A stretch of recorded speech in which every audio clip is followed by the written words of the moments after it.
Guys हमारा पहला एक वर्ड है प्रिकेरियस। ये एक एडजेक्टिव है। इसका मतलब होता है कि कोई चीज है जो कि अस्थिर है या फिर कोई पर्सन है जो कि अस्थिर है, यानी कि वो संकट से भरा हुआ है, मतलब परेशानियों से घिरा हुआ है। या फिर थोड़ा सा डिटेल से आप ऐसे समझ सकते हो कि जैसे कोई भी चीज है या फिर कोई भी सिचुएशन है वो मतलब सुरक्षित नहीं है या फिर उसके गिरने की संभावना बहुत ज्यादा है, उसके असफल होने की संभावनाएं बहुत ज्यादा है, तो उसको प्रिकेरियस बोला जाता है। तो यहाँ पर आप एग्जांपल्स देख सकते हैं जैसे कि the bills passing in such a precarious manner raises concerns about its future impact. मतलब जैसे बिल है उसका पास होना, उसका पारित होना इन सच अ प्रिकेरियस मैनर, मतलब एक ऐसे मैनर में, एक ऐसे तरीके से जो कि अस्थिर है। Raises concerns about its future, मतलब ये चिंताएं बढ़ाता है अबाउट इट्स फ्यूचर इम्पैक्ट, मतलब फ्यूचर में जो भी प्रभाव हो सकते हैं या फिर फ्यूचर में इसका जो भी प्रभाव पड़ सकता है उसके ऊपर जो चिंता है उसको वो बढ़ाता है। Balancing work and studies feels precarious at times, मतलब जो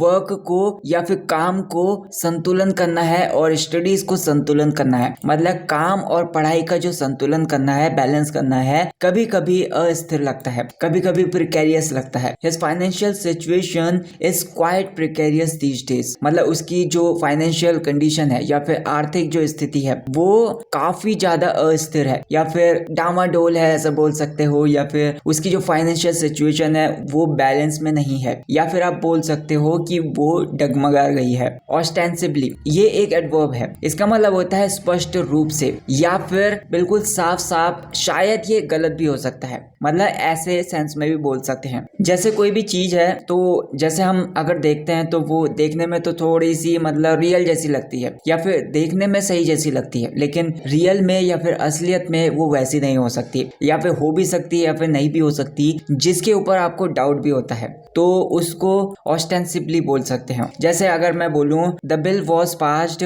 ostensibly to protect teenagers from harm, मतलब जो बिल पास किया गया था या फिर जो बिल पारित किया गया था ऑस्टेंसिबली टू प्रोटेक्ट, जो कि साफ साफ तरीके से या फिर बिल्कुल क्लियरली पारित किया गया था, वो बचाता है या फिर उनको बचाने के लिए टीनेजर्स को फ्रॉम हार्म, मतलब नुकसान से टीनेजर्स को बचाने के लिए जो बिल था उसको पास किया गया था बिल्कुल क्लियर तरीके से या फिर स्पष्ट रूप से। Ostensibly the meeting was about work but they discussed personal matters, मतलब जो साफ साफ तरीके से अगर देखा जाए तो जो मीटिंग थी वो काम के ऊपर थी, लेकिन दे डिस्कस्ड पर्सनल मैटर्स, लेकिन उन्होंने अपने पर्सनल मैटर्स भी, जो भी पर्सनल मामले थे उनको भी डिस्कस कर दिया। अगला वर्ड है हमारा सेडिशन। ये एक नाउन है, इसका मतलब होता है देशद्रोह बोल सकते हो। जैसे सरकार के खिलाफ विद्रोह भड़काने की प्रोसेस को आप सेडिशन बोल सकते हो, या फिर सरकार के खिलाफ जो भी विद्रोह है उसको उकसाने की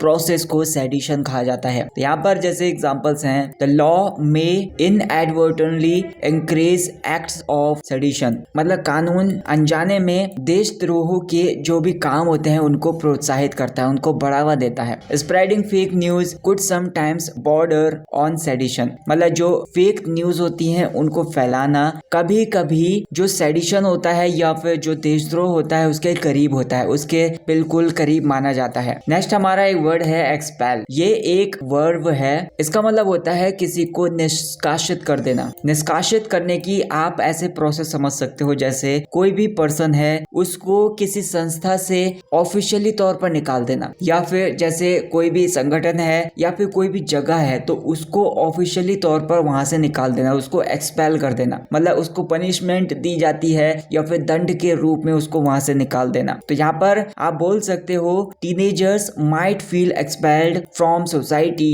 due to the bill's restrictions, मतलब जो टीनेजर्स थे वो महसूस कर सकते हैं, क्या महसूस कर सकते हैं, निष्कासित महसूस कर सकते हैं फ्रॉम सोसाइटी, अपने आप को निष्कासित महसूस कर सकते हैं सोसाइटी से, due to the bill's restrictions, मतलब जो भी बिल का रेस्ट्रिक्शन है या फिर बिल की जो पाबंदियां हैं उसकी वजह से जो टीनेजर्स हैं वो अपने आप को सोसाइटी से या फिर समाज से निष्कासित समझ सकते हैं। Those who disagree with the law could feel expelled from the debate, मतलब यहाँ पर बोला जा रहा है कि जो लोग असहमत हैं विद द लॉ से, या फिर जो भी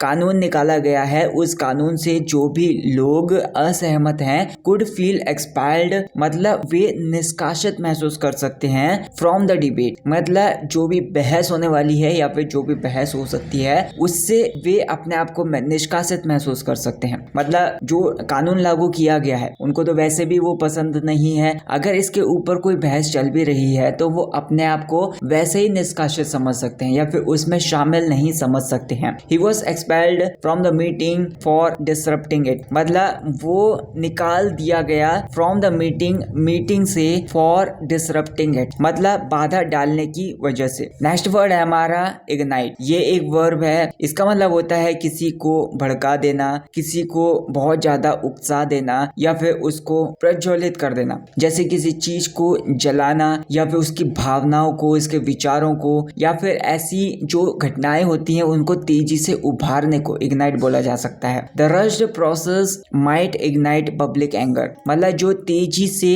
की जाने वाली प्रोसेस है या फिर जल्दीबाजी वाली जो प्रोसेस है वो पब्लिक के एंगर को या फिर जनता के गुस्से को भड़का भी सकती है। A heated argument could easy ignite tensions मतलब एक गर्मा गर्म बहस कुड इजीली मतलब वो आसानी से कर सकती थी इग्नाइट मतलब भड़का सकती थी तनाव को या फिर जो भी टेंशन है उसको वो भड़का सकती थी। Small misunderstandings can ignite major conflicts मतलब जो छोटी छोटी मिसअंडरस्टैंडिंग्स होती हैं या फिर छोटी छोटी गलतियां होती हैं वो मेजर कॉन्फ्लिक्ट्स को या फिर बड़े विवादों को भड़का सकती है। अगला हमारा एक वर्ड है रिवियर, ये एक एडजेक्टिव है, इसका मतलब होता है कि कुछ है जो कि पूजनीय है। अब ये जो पूजनीय है ये कोई भी इंसान हो सकता है या फिर कोई भी चीज होती है वो पूजनीय है, या फिर आप बोल सकते हो जैसे किसी पर्सन में या फिर किसी चीज में लोगों की जो गहरी श्रद्धा होती है या फिर उसमें आदर का भाव होता है तो वो पूजनीय होता है, तो वो रिवियर होता है। जैसे अगर मैं बोल लूं the idea of protecting teenagers is revered but the approach needs caution मतलब जो आइडिया है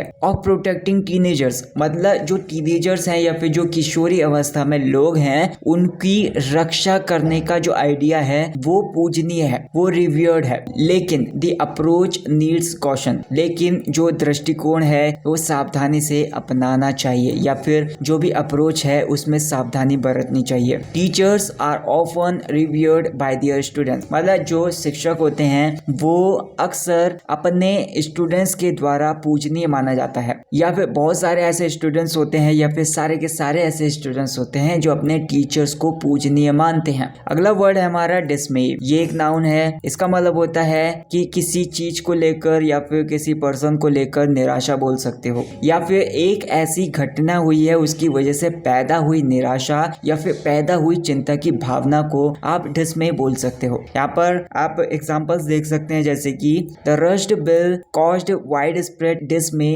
among experts मतलब जो जल्दीबाजी में बिल पास किया गया है या फिर जो भी बिल पारित किया गया है जल्दीबाजी में caused कारण बन गया widespread dismay मतलब व्यापक डिस्मे या फिर पूरी तरफ या फिर चारों तरफ जो निराशा फैल गई है तो वो डिस्मे का कारण बन गया है among experts जो भी एक्सपर्ट्स हैं उनके बीच में। Missing the train filled with him with dismay मतलब ट्रेन छूट गई थी तो ट्रेन छूटने की वजह से वो जो इंसान था वो डिस्मे से भर गया या फिर उसके अंदर निराशा पैदा हो गई या फिर वो निराशा से भर गया। The sudden rain caused डिस्मे among the picnic group मतलब अचानक से जो बारिश शुरू हो गई तो उसकी वजह से निराशा पैदा हो गई या फिर बहुत ज्यादा चिंता पैदा हो गई अमंग द पिकनिक ग्रुप, क्योंकि वो जो पिकनिक ग्रुप था वो तुरंत प्लान कर रहा था निकलने की पिकनिक के लिए, तो इसकी वजह से अचानक से बारिश शुरू हो गई तो यहाँ पर निराशा पैदा हो गई उन पिकनिक ग्रुप्स के बीच में। सस्टेनेबिलिटी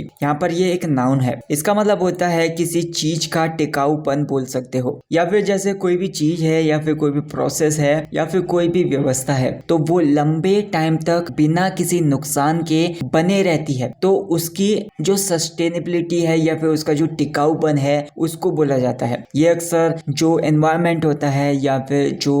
रिसोर्स रिसोर्सेज होते हैं उनके प्रबंधन में यूज किया जाता है। जैसे अगर मैं बोलूं, the company focuses on sustainability in its production methods, मतलब जो कंपनी है वो फोकस करती है या फिर वो ध्यान केंद्रित करती है ऑन सस्टेनेबिलिटी, मतलब वो टिकाऊपन पर ध्यान केंद्रित करती है इन इट्स प्रोडक्शन मेथड्स, मतलब जो भी प्रोडक्शन के तरीके हैं उनमें टिकाऊपन पर ये जो कंपनी है वो फोकस करती है या फिर अपना ध्यान केंद्रित करती है। Using reusable bag promotes sustainability, मतलब जो रीयूजेबल बैग्स होते हैं या फिर दोबारा यूज कर सकने वाले जो बैग्स होते हैं उनका यूज प्रमोट करता है सस्टेनेबिलिटी, या फिर उनको हम दोबारा यूज कर सकते हैं तो वो सस्टेनेबल होंगे, तो इसी की वजह से हम उसको दोबारा यूज कर पा रहे हैं। तो ये सब जो दिखाता है वो उनकी सस्टेनेबिलिटी को दिखाता है या फिर उनके टिकाऊपन को दिखाता है। Solar panels on rooftop ensure energy sustainability, मतलब छतों पर जो सोलर पैनल्स लगाए जाते हैं वे सुनिश्चित करते हैं एनर्जी को या फिर ऊर्जा को सस्टेनेबिलिटी, मतलब जो छतों पर सौर पैनल लगाए जाते हैं वे ऊर्जा के टिकाऊपन को सुनिश्चित करते हैं। अगला वर्ड है हमारा स्टेल्थी, ये एक एडजेक्टिव है। इसका मतलब ये होता है जैसे